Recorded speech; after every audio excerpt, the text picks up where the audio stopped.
जल्दी से आईएफएस के साथ इन सारी चीज़ों को लेकर के जुड़ सकते हो, आपकी तैयारी जो है वो और भी ज़्यादा परफेक्ट कर सकते हो। तो मैंने ज़्यादा समय नहीं लिया, हम सीधे ही क्वेश्चंस के ऊपर जंप कर रहे हैं। Mitali ji good evening, Aradhana ji good evening, Vivek ji good evening. Good evening everyone. जैसा कि हमने कमिट किया है कि हम पीवाईक्यूज लेकर के आने वाले हैं और पीवाईक्यूज के साथ साथ हम एमपीक्यूज लाने वाले हैं, मोस्ट प्रोबेबल क्वेश्चंस। तो आज मुझे मौका मिला है इकोलॉजिकल सीरीज या इकोलॉजी वाला जो टॉपिक है वहां से आपके लिए कुछ सवाल लेकर के आने के। तो चलिए शुरुआत करते हैं आज के इस सीरीज की, इस सीक्वेंस की। और मैंने कोशिश की है कि कम से कम 10 साल के तो सवाल आपको मैं सॉल्व कराऊं। वैसे 10 साल से ज़्यादा के पीवाईक्यूज हैं जो मैं लेकर के आया हूं। और आइए शुरू करते हैं एक एक करके सॉल्व करना।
के सामने है और अब आप इसका जवाब दे सकते हो। तो जी हाँ, क्या होगा जवाब इस सबसे पहले सवाल का?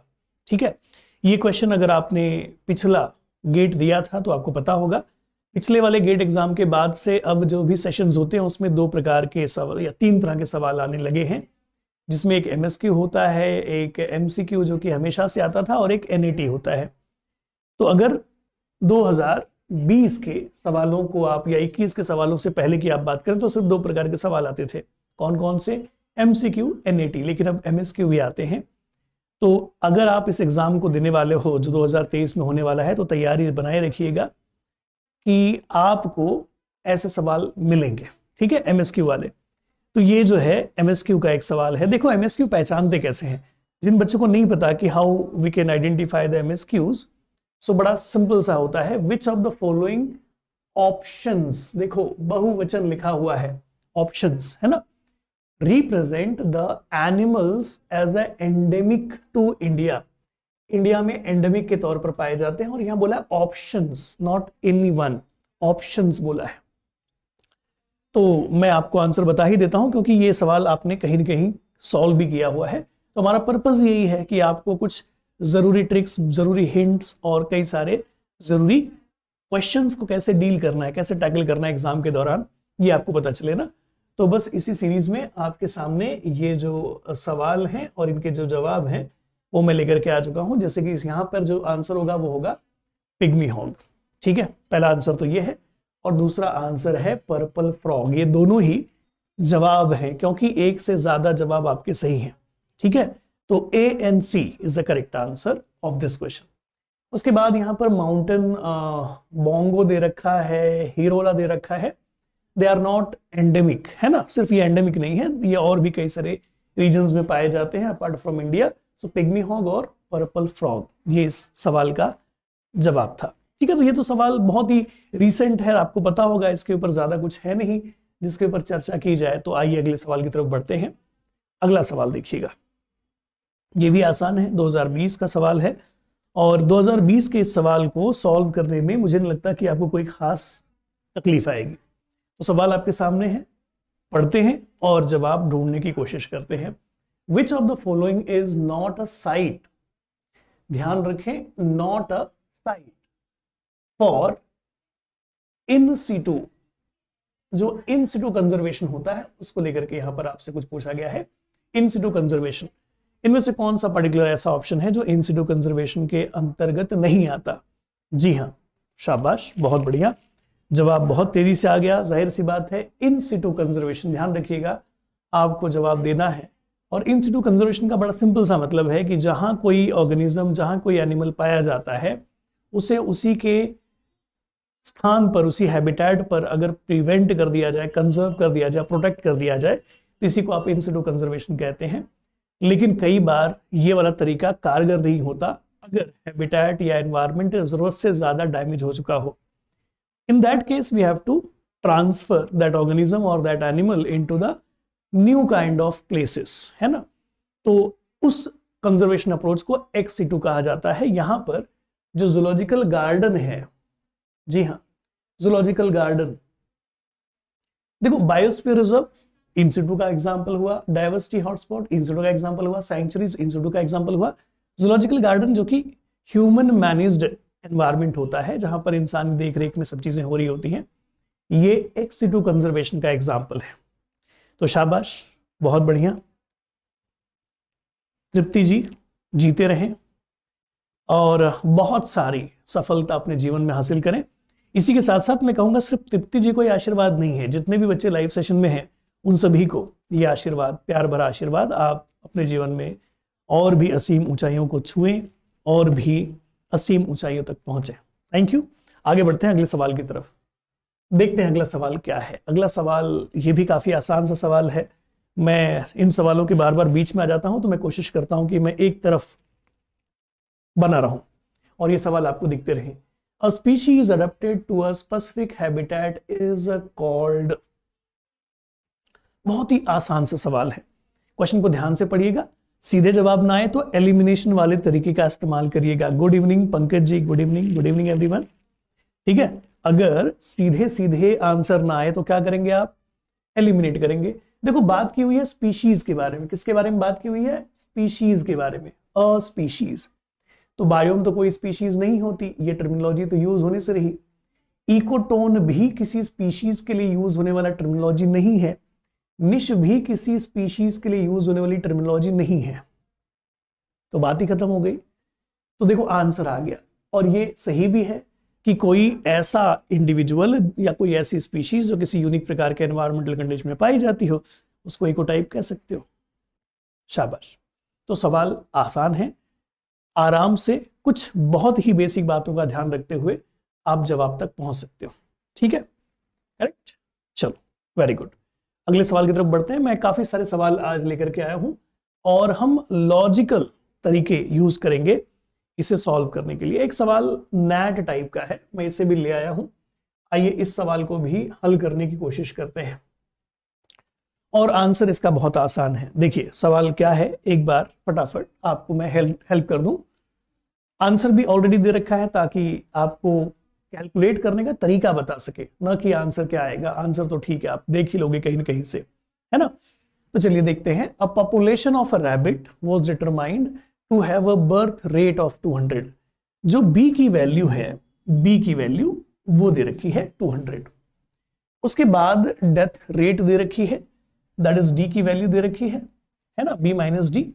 और जब आप b माइनस डी करोगे तो आपको जो भी चेंज है पॉपुलेशन साइज के अंदर वो पता चल जाएगा, मतलब ग्रोथ रेट का अंदाजा हो जाएगा। ठीक है, तो dn बाई dt मतलब ग्रोथ रेट का अंदाजा आपको हो जाएगा। ध्यान रखिएगा जब आप ये कर रहे हो, तो जैसे आपने 200 में से कितना माइनस किया, देखो 50, है ना, 50 माइनस किया तो अंदाजन आपका जवाब कितना आया, 150। ये ग्रोथ रेट है, ये ग्रोथ रेट है, ये चेंज इन पॉपुलेशन साइज है। लेकिन अब n की वैल्यू भी कुछ यहां पर दे रखी है। n की वैल्यू देखो क्या दे रखी है, n की वैल्यू अंदाजन दे रखी है 4000। ठीक है, 4000 इनिशियल पॉपुलेशन में लोग हैं, और after 2 year non interfered breeding the final population size क्या होगी। ठीक है, अब 1 साल में इसमें 150 लोगों की आबादी बढ़ी है ना, 150 लोग। यदि आपको निकालना हो कि भाई 2 साल में क्या हो जाएगा, है ना, यही बात यहां पर दे रखी है, have a birth rate 200 and mortality rate per year. तो 2 सालों में क्या होगा कि भाई 150 लोग तो ऐड हो ही जाएंगे, ठीक है, पहले साल में। अगले साल में उसी रेट से और इंक्रीज आएगा, मतलब 4000 में अगर 150 लोग बढ़ते हैं तो अब 4150 में और कितने लोग बढ़ेंगे। ये सिंपल सा तरीका है और बहुत ही बेसिक जवाब आपका सीधे सीधे आ जाता है, और जवाब यहां और इस रेंज के बीच का है ना। इसमें कुछ है ही नहीं जिसको हम कोशिश करें कि भाई क्या होने वाला है, कैसे होने वाला है। अगर 1 साल में इतने की बढ़ोतरी हो रही है तो 2 साल में कितने की बढ़ोतरी होगी अंदाजा लगा सकते हो आप, है ना। तो सवाल काफी आसान आते हैं, नेट टाइप का क्वेश्चन था, काफी आसान क्वेश्चन था। अगला सवाल लीजिए, इस पे भी कोशिश करिए, इसका भी जवाब देने की कोशिश करिएगा और देखिए कि क्या हो सकता है इसका answer. Sorry to interrupt, but एक बात बता दो, आपकी कितनी क्लासेस होती हैं यूट्यूब पर continuously so I can attend. मेरी लगातार नहीं होती बेटा, लेकिन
की जानकारी आपको दी थी। आइए अगले सवाल की तरफ आते हैं।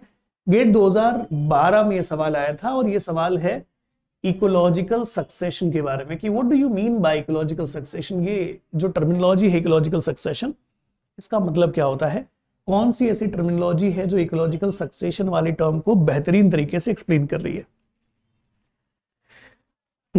एमएससी फर्स्ट ईयर वाले एग्जाम दे सकते हैं, तो जी हाँ दे सकते हैं, क्योंकि बीएससी वाले भी अब गेट का एग्जाम दे सकते हैं। अपीयरिंग के तौर पर आप इस एग्जाम में अटेम्प्ट कर सकते हो। ठीक है, चलो क्या होगा आंसर इसका। A process where an newer species populate a region that was divide of flora and fauna. पहला ठीक है। Transition phase between a particular set of species is replaced by the another set of species, ये ज्यादा सही है। Changes in a community due to the disturbance, और क्या बात ज्यादा सही है, शाबाश, ये बात ज्यादा सही है, क्योंकि कई सारी बातें यहां पर जो दे रखी हैं वो सही है ना। सो डी इज मोर करेक्ट। जल्दबाजी नहीं करना कि अरे सर ये बी ज्यादा सही लग रहा है, सर ए ज्यादा सही लग रहा है, सर थोड़ा सा बाकी स्टेटमेंट्स भी पढ़ लें, हो सकता है आपको सही सही जवाब मिल जाए। So D is a more accurate answer for this question. ठीक है, ओके। हर्षित जी, आपने एक सवाल का जवाब दिया, उसके बाद आप कोई जवाब नहीं दे रहे हैं, क्यों भाई, ऐसा क्यों, है ना। जवाब देते रहें, बहुत सारी चीजें हैं जो आपको सीखने को मिलेंगी आज के सेगमेंट से। अगला सवाल है जो बायोटिक इंटरेक्शन वाला पार्ट आ जाता है। बायोटिक इंटरेक्शन वाले पार्ट से बहुत सारे सवाल बनते हैं। आपको एग्जाम्पल के तौर पर मैं यहीं पर ये सारे दिखा दूंगा, अभी आते रहेंगे एक एक करके। तो 2012 के आसपास में ये सवाल आप सभी से पूछा गया था, और आइए देखें कि एग्जैक्टली क्या होगा इसका जवाब। और सर ऑप्शन सी सही कैसे है, अच्छा ठीक है, ऑप्शन सी कैसे सही है। देखिए, जब कभी भी आप बात करते हो सक्सेशन की, तो सक्सेशन इस इवेंट में हमेशा जरूरी नहीं है कि यूनिडायरेक्शनल चेंजेस आए। डिस्टर्बेंस एक फोर्स होता है जिसकी वजह से कोई एक कम्युनिटी जो बन गई है वो हो सकता है फिर से एक या दो कम्युनिटी, एक या दो फेज पीछे आ जाए। सो कंटिन्यूअसली काम करने वाला एक जो फैक्टर है जो हमारे सक्सेशन वाले इवेंट को अफेक्ट कर सकता है, उसी को हम डिस्टर्बेंस कहते हैं। Disturbance, it could be any kind of natural calamity, it could be any kind of activity which can reset or make the successional stages revert to its any one of the serial stage or pioneer stage, उसको disturbance कहते हैं। ठीक है, बात समझ में। तो disturbance भी एक फैक्टर है जो कि लगातार काम करता रहता है और इसी की वजह से ही कई सारे बदलाव आते हैं कम्युनिटी के अंदर। ठीक है, तो जवाब भी आने शुरू हो गए थे। क्वेश्चन नंबर 25 का बी राइट होना चाहिए था। सर 25 में बी राइट होना चाहिए था। ठीक है, शीतल जी इस वाले सवाल का जवाब बता रहे हो या किसका बता रहे हो, मुझे एक बार क्लियर कर देना। ओके, चलो। तो tree in the equatorial region of the earth supply oxygen into the atmosphere that sustain a species living in a distant polar region. This relationship is called, इसे क्या कह सकते हो, क्या कह सकते हो। देखो, एक कहानी पूरी समझा रखी है, उस कहानी के हिसाब से आपको कुछ बात बतानी है। अब हम जो अलग अलग इंटरेक्शन है उसे जानते हैं। फॉर एग्जाम्पल म्यूचुअलिज्म, जिसमें दोनों को फायदा होना चाहिए, दोनों को फायदा होना चाहिए, जबकि यहाँ की कहानी के हिसाब से इक्वेटर पर पाए जाने वाले जो ट्रीज हैं वो ऑक्सीजन बनाते हैं और उसका फायदा पोल्स पर रहने वालों को मिलता है। ठीक है, तो फिर इसे क्या कह देना ज्यादा सही है, सिम्बायोसिस कह देना ज्यादा सही है, पैरासिटिज्म कह देना ज्यादा सही है। देखो, सिम्बायोसिस का मतलब होता है क्लोज एसोसिएशन होना चाहिए, और एक ट्रॉपिकल रीजन में है, पोल पर है, तो क्लोज एसोसिएशन तो नहीं हुआ। तो फिर ये बात भी घट गई, ये बात भी कट गई, ये बात भी कट गई, क्योंकि ये भी एक टाइप ऑफ सिम्बायोसिस, या हाँ सिम्बायोसिस ही है। तो ज्यादा ठीक ठाक जो जवाब बचता है वो डेफिनेटली कमेंसलिज्म ही बचता है। जी, ज्यादा सही जवाब सी है, शाबाश, वेरी गुड। अगला सवाल देखिएगा। क्लाइमेट चेंज, या आप कह सकते हैं कि इकोलॉजिकल, या हम कह दें एनवायरमेंटल इश्यूज, ये जो एनवायरमेंटल इश्यूज वाला सेगमेंट है ना, यहां से सवाल होना बहुत कॉमन है। मिलेगा ही मिलेगा सवाल। बहुत सारे ऐसे टॉपिक्स यहां पर हो जाते हैं जहां से सवाल आराम से मिल सकता है, बन सकता है। सो गेट 2010 में ये सवाल आया था और इसका क्या होगा सबसे सटीक जवाब? आप ध्यान से क्वेश्चन को पढ़ें और फिर आंसर देने की कोशिश करें। क्वेश्चन मैं आपके लिए पढ़ देता हूं। Ocean have a enormous impact on a biosphere. ठीक है, identify which one of the following factor is not influenced by the marine biome. कौन सा ऐसा फैक्टर है जो मरीन बायोम द्वारा इन्फ्लुएंस नहीं हो सकता? ठीक है, ओके, ध्यान से पढ़ें एक एक करके। CO2 लेवल इन एटमॉस्फेयर, जो CO2 की मात्रा है एटमॉस्फेयर में वो डेफिनेटली अफेक्ट तो होगा, क्योंकि एक बहुत बड़ा रिजर्वोयर है ओशन मरीन इकोसिस्टम, जहां से भारी मात्रा में CO2 प्रोड्यूस भी होता है और CO2 स्टोर भी होता है अंदर। ठीक है, तो इससे तो असर पड़ेगा। फिर बारी आती है climatic change in a territorial biome. ध्यान रखें कि जो मरीन इकोसिस्टम है यही मेन वजह है बरसात और बाकी सब चीजों की, है ना। अगर ये नहीं होते तो यहां नमी कभी भी नहीं पहुंचती, कहां पर? टेरेस्ट्रियल इकोसिस्टम के अंदर। तो ये बात भी ठीक ही है। PH of the fresh water bodies. अब अगर मैं देखूं तो जवाब तो ज्यादा सटीक क्या होगा? ये वाला, कि भाई मरीन इकोसिस्टम में वहां तो नमक है, बहुत सारी चीजें है ना, बहुत सारे न्यूट्रिएंट्स है। अब टेरेस्ट्रियल इकोसिस्टम में पाए जाने वाले किसी फ्रेश वाटर बॉडी का पीएच में चेंज इसकी वजह से, मरीन इकोसिस्टम की वजह से आ जाए, मरीन बायोम की वजह से आ जाए, इसमें कोई कनेक्शन नहीं है, इसका कोई सरपैर नहीं है। ठीक है। ऑक्सीजन लेवल इन बायोस्फीयर, जी हाँ, बहुत बड़े पैमाने पर अफेक्ट कर सकता है, क्योंकि again marine ecosystem is containing approximate 1, मतलब 4 में से तो एटलीस्ट 3 हिस्सा ना, 3/4 हिस्सा जो है वो कवर करता है, 3 हिस्सा कवर करता है। ठीक, तो ज्यादा सटीक जवाब क्या होगा? सी। पीएच में कोई खास बदलाव मरीन बायोम्स की वजह से, मरीन इकोसिस्टम्स की वजह से नहीं आ सकता। मुश्किल वाली बात है, असंभव वाली बात है। ठीक है, चलो शाबाश, आगे बढ़ते हैं, अगला सवाल देखते हैं। 2010 में यह सवाल भी आया था। आपने अभी तक ज्यादातर सवालों के जवाब एकदम सही दिए हैं, सटीक दिए हैं। इसका मतलब आपने कई सारे पीवाईक्यूज ऑलरेडी लगा रखे हैं गेट के, है ना। और अगर आप इन सारे गेट के क्वेश्चन को लगा पा रहे हैं आराम से, तो निश्चिंत रहें, इसी लेवल के सवाल आते हैं, इससे ज्यादा ऊपर के लेवल के सवाल नहीं आते। ठीक है। So good evening everyone. In the field of community ecology, community ecology के फील्ड में कुछ बात हो रही है। The term competitive exclusion, competitive exclusion का मतलब क्या है? तो कॉम्पिटेटिव एक्सक्लूजन का मतलब डेफिनेटली आपने इस बात को कहीं ना कहीं पढ़ रखा है कि गॉस एक्सक्लूजन प्रिंसिपल के बारे में बात हो रही है। और गॉस एक्सक्लूजन प्रिंसिपल बहुत ही सीधी भाषा में, सरल भाषा में क्या कहता है? क्या कहता है कि कोई 2 स्पीशीज एक ही निश में ज्यादा लंबे समय तक नहीं रह सकते, है ना। अगर ऐसा हुआ तो कंपटीशन होगा और किसी एक की मृत्यु होगी, कोई एक एक्सक्लूड आउट हो जाएगा कंपटीशन के अंदर। So in a community if the niche are identical, क्या देखने को मिलेगा?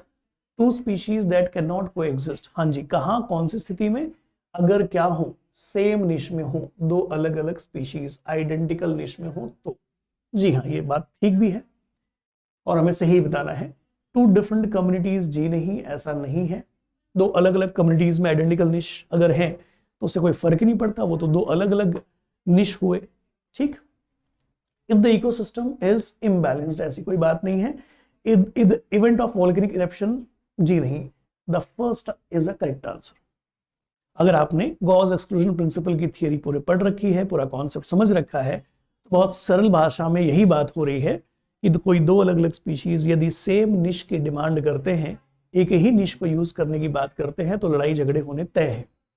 और लड़ाई झगड़े होंगे तो कोई एक ही बचेगा। ठीक है, गॉस एक्सक्लूजन प्रिंसिपल, शाबाश। अगला सवाल देखिएगा। अगला सवाल है जो कि पूछा गया था 2009 में, और सवालों को पढ़ करके डिफिकल्टी लेवल का अंदाजा लगाया जा सकता है ना। Increase in the emission of fossil fuel is through to result thought to a result in a global warming. This is possible because an increase in atmospheric CO2 level would, हाँ जी, सीधी सीधी बात है कि अगर ऐसा हुआ कि CO2 लेवल ज्यादा मात्रा में हो गया एटमॉस्फेयर का, तो क्या चीजें हो सकती है? Increase in emission of fossil fuel is thought to a result of a global warming. जी हाँ, उसकी वजह मानी गई है। This is possible because an increase in atmospheric CO2 level would, क्या करता है CO2 लेवल जो बढ़ गया है एटमॉस्फेयर के अंदर, जिसकी वजह से ग्लोबल वार्मिंग जैसी कंडीशंस बनी है, ऐसा क्या करता है CO2? तो क्वेश्चन थोड़ा सा लंबा और समझने में थोड़ा मे भी वक्त ले ले आपका, लेकिन सवाल बड़ा सीधा सा है ना, सरल सा है। हाँ जी, सोचिए और जवाब दीजिए। Increase in the amount of sunlight entering into the earth. जी नहीं, ऐसा तो असंभव वाली बात है। ऐसा तो होने से रहा कि CO2 की वजह से अब अंदर जो आने वाली रेडिएशन है वो ज्यादा मात्रा में आ रही है, असंभव वाली बात है। तो ये तो गलत ही है। Increase in the amount of infrared radiation entering into, गलत बात है। देखो, एंटर करने वालों को कोई कैसे कंट्रोल कर सकता है ना, बल्कि यहां से जो रिफ्लेक्ट आउट होने चाहिए थे उनको लेकर के बात बन सकती है, फंस सकती है। चलो देखते हैं। Absorb the infrared radiation reflected by the earth. जी हां, ज्यादा सटीक बात है और सही आंसर भी यही है। Then the insulate the earth from the cold breeze coming from the space. किसने कहा ऐसा कुछ होता है कि स्पेस में से ठंडी ठंडी हवाएं आ रही हैं अंदर, उन्हें आने से रोकता है? तो बहुत बेसिक बात सर, लाइफ साइंस केमिस्ट्री में भी MSQ और NAT पूछे जाते हैं। जी हाँ, पूछे जाते हैं। नेगेटिव मार्किंग नहीं होती, दोनों में भी नेगेटिव मार्किंग नहीं होती, ना NAT में होती है ना MSQ में होती है। ठीक है, ठीक है, चलो शाबाश। अगला सवाल देखिए, ये सवाल 2009 में पूछा गया था। मैंने कहा था कि मैं अंदाजन 10 साल तक के क्वेश्चंस आप सभी के लिए लेकर के आऊंगा, और मैंने कोशिश भी की है कि 10 साल तक के क्वेश्चंस एटलीस्ट आपको सॉल्व करा दें। ठीक है, चलो क्या होगा जवाब? विच of the following statement does not describe the characteristic of human population in industrialised country. Industrialised country है, वहां पर कौन सा ऐसा स्टेटमेंट है जो डिस्क्राइब नहीं करता किसके? Characteristics of human population. मतलब आपको इंडस्ट्रियलाइजेशन, या जहां पर ज्यादा इंडस्ट्रीज है ऐसी जगहों पर पाए जाने वाले लोगों में क्या देखने को मिल सकता है, ये न बता करके ये बताना है कि क्या देखने को नहीं मिलेगा। ठीक है, देखो जरा ध्यान से, कोशिश करो समझने की, ध्यान से पढ़ें और कोशिश करें समझने की। बड़ी अलग सी बात है ये, कुछ एक अलग प्रकार का सवाल है ना। फिर से मैं पढ़ देता हूं कि आपको देना क्या है जवाब के तौर पर। विच of the following statement does not describe, कौन सी ऐसी पर्टिकुलर स्टेटमेंट है जो डिस्क्राइब नहीं करती क्या फीचर, कैरेक्टरिस्टिक, किनके? ऐसे लोगों के जो इंडस्ट्रियलाइज्ड कंट्रीज में पाए जाते हैं। तो पहला मैं पढ़ देता हूं, relatively small family size. Family size छोटी रह सकती है, कोई प्रॉब्लम नहीं है। रिलेटिवली इवन एज स्ट्रक्चर, जो एज स्ट्रक्चर होगा ज्यादातर लोगों का एक जैसा होगा। ठीक। रैपिड रिप्रोडक्शन रेट ज्यादा होगी, संभव है। इंडस्ट्रियलाइजेशन है, मतलब चीजें ज्यादा बेहतर हैं, ठीक ठाक हैं। ओके सर, ये गेट एक्सेल के लिए भी है। अरे बेटा, ये सारे क्वेश्चन गेट एक्सेल के ही है, डोंट वरी। ठीक है। डिलेड रिप्रोडक्शन क्या चीज है जो असंभव है, होगा ही नहीं। एक चीज अगर आप यहां पर देख पा रहे हैं तो ये मेरे हिसाब से असंभव वाली बात है। Relatively even as structure